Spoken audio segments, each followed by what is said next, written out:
ମୁକ୍ତି ଶାଲିନୀ ଆଉ ଜୟଦେବକୁ କହୁଛନ୍ତି, ତମେ ମାନେ ସେ ନତାଶା କଥାରେ ପଡ଼ିକି ମୋ ସହିତ ଏମିତି କ'ଣ ପାଇଁ କରୁଛ? ସେ ତ ଆମ ପରିବାରର କେହି ବି ନୁହେଁ ନା, ଆଉ ତମେ ତ ଏ ପରିବାରର ଲୋକ ନା। ସେଇ ଟାଇମ୍ରେ ଶାଲିନୀ ମୁକ୍ତିକୁ କହୁଛନ୍ତି, ଚୁପ୍ କର। ତୁ ଆମ ପରିବାରର କେବେ ବି ହେଇପାରିବୁନି। ତୁ ଗୋଟେ ଆମ ଜୀବନର ଅଶୁଭ ଛାୟା। ସେଇ ଟାଇମ୍ରେ ଜୟଦେବ ବି କହୁଛନ୍ତି, ଆଉ ରହିଲା ମୋ କଥା, ଆଉ ମୁଁ ତ ସେ ପରିବାର ମ୍ୟାଟରରେ ଜମାରୁ ବି ଇନଭଲ୍ଭ ହେବାକୁ ଚାହୁଁନି, ଆଉ ଇମୋସନାଲ୍ ବି ହୁଏନି। ତତେ ତ ଆଜି ଯିବାକୁ ହବ ମୁକ୍ତି ଉପରକୁ। ଜୟଦେବ ଏମିତି କହିଲା ବେଳେ ମୁକ୍ତି ତଳେ ପଡ଼ିଯାଉଛନ୍ତି। ଆଉ ସେଇ ଟାଇମ୍ରେ ଯେତେବେଳେ ଜୟଦେବ ଆଉ ଶାଲିନୀ ମୁକ୍ତିଙ୍କ ତଣ୍ଟିକୁ ଚିପିବାକୁ ଯାଉଥିଲେ, ସେଇ ଟାଇମ୍ରେ ମୁକ୍ତିଙ୍କ ହାତରେ ଗୋଟେ ପଥର ପଡ଼ୁଛି, ଆଉ ସେ ପଥରରେ ମୁକ୍ତି ଜୟଦେବଙ୍କ ମୁଣ୍ଡକୁ ଆଉ ଶାଲିନୀଙ୍କ ମୁଣ୍ଡକୁ ପିଟି ଦେଉଛନ୍ତି। ସେଇ ଟାଇମ୍ରେ ଜୟଦେବ କହୁଛନ୍ତି, ଦେଖ ମୁକ୍ତି, ତୁ ଆଜି ଯାହା ବି କର, ତତେ ଆଜି ଏଠୁ କେହି ବି ବଞ୍ଚେଇ ପାରିବେନି। ସେଇ ଟାଇମ୍ରେ ମୁକ୍ତି ଆଉ ଗୋଟେ ବହୁତ ବଡ଼ ପଥର ଉଠେଇକି ଶାଲିନୀ ଆଉ ଜୟଦେବକୁ ଡରେଇ ଦେଉଛନ୍ତି। କହୁଛନ୍ତି, ଆଉ ତମେମାନେ ଆଜି ଯେତେ ଚେଷ୍ଟା ବି କଲେ ବି ସତକୁ ତମେମାନେ କେବେ ବି ଆଜି ଲୁଚେଇକି ରଖିପାରିବନି। ଆଜି ସତ ଯେମିତି ବି ହେଲେ ସାମ୍ନାକୁ ଆସିବ।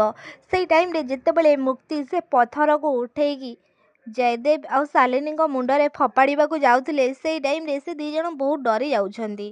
ଆଉ କହୁଛନ୍ତି, ମୁକ୍ତି ନାଇଁ ନାଇଁ ମୁକ୍ତି। ମୁକ୍ତି ସେମାନଙ୍କ ପାଖରେ ପଥରକୁ ଫୋପାଡ଼ି ଦେଇକି ସେଠୁ ଦୌଡ଼ିକି ଚାଲି ଯାଉଛନ୍ତି। ସେଇ ଟାଇମ୍ରେ ଶାଲିନୀ, ଜୟଦେବ ତମେ ଶୀଘ୍ର ଧର ତାକୁ, ସେ କୁଆଡ଼େ ଗଲା?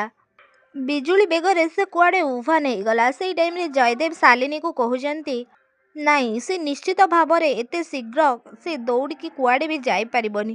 ସେ ନିଶ୍ଚିତ ଭାବରେ ଏଇଠି କେଉଁଠି ଲୁଚିଛି। ତାପରେ ସେଇ ଟାଇମ୍ରେ ଶାଲିନୀ ଆଉ ଜୟଦେବ ତାଙ୍କ ଗୁଣ୍ଡାମାନଙ୍କୁ ଫୋନ୍ କରୁଛନ୍ତି, ଆଉ ତାଙ୍କ ଗୁଣ୍ଡାମାନେ ସେଠି ଆସିକି ପହଞ୍ଚୁଛନ୍ତି। ଆଉ ସେ ଗୁଣ୍ଡାମାନଙ୍କୁ ସେମାନେ କହୁଛନ୍ତି, ଯେମିତି ବି ହେଲେ ମୁକ୍ତିକୁ ଏଠି ଖୋଜ, ସେ ଏଇଠି କେଉଁଠି ଅଛି, ତାକୁ ଜମାରୁ ବି ଏଠୁ ବାହାରକୁ ଛାଡ଼ିବନି। ସେଇ ଟାଇମ୍ରେ ସେ ଜାଗାରେ ଆସିକି ନତାଶା ପହଞ୍ଚୁଛନ୍ତି, ଆଉ ସେ ଶାଲିନୀ ଆଉ ଜୟଦେବକୁ କହୁଛନ୍ତି, ଆରେ ତମେମାନେ ଏଠି ଏମିତି ହେଇକି ପଡ଼ିଛ, ସେ ମୁକ୍ତି କୁଆଡ଼େ ଗଲା? ତମ ଦ୍ୱାରା ଏ ଗୋଟେ କାମ ବି ହେଉନି, ତାକୁ ତମେମାନେ ଧରିପାରିଲନି କେମିତି? ସେଇ ଟାଇମ୍ରେ ଜୟଦେବ ଶାଲିନୀକୁ କହୁଛନ୍ତି, ନତାଶାଙ୍କୁ କହୁଛନ୍ତି ଶାଲିନୀଙ୍କ ନାଁରେ, ଆରେ ଏ ସବୁ ଭୁଲ ହେଉଛି ଏଇ ଶାଲିନୀର। ଆରେ ତମେ ମୁକ୍ତିକୁ ନ ଧରିକି ଏଠି ବଡ଼ ବଡ଼ ଭାଷଣବାଜି କାହିଁକି କରୁଥିଲ? ସେଇ ଟାଇମ୍ରେ ଶାଲିନୀ ଜୟଦେବକୁ କହୁଛନ୍ତି, ଆରେ ମୁଁ ତ ଝିଅ ପିଲାଟା, ଆଉ ତମେ ତ ପୁଅ ପିଲା, ତମେ ତ ନିଜକୁ ବହୁତ ବଳବାନ ଦେଖେଇ ହେଉଥିଲ ନା, ତାହେଲେ ତମେ ମୁକ୍ତିକୁ ସିଧା ମାରିଦେଲନି କ'ଣ ପାଇଁ? ହଁ ଦର୍ଶକ ବନ୍ଧୁ, ମୋ ସିନ୍ଦୁରର ଅଧିକାର ସିରିଏଲରେ ଆଜିର ଅଧ୍ୟାୟରେ ଆପଣମାନେ ଏମିତି କିଛି ଦେଖିବାକୁ ପାଇବେ।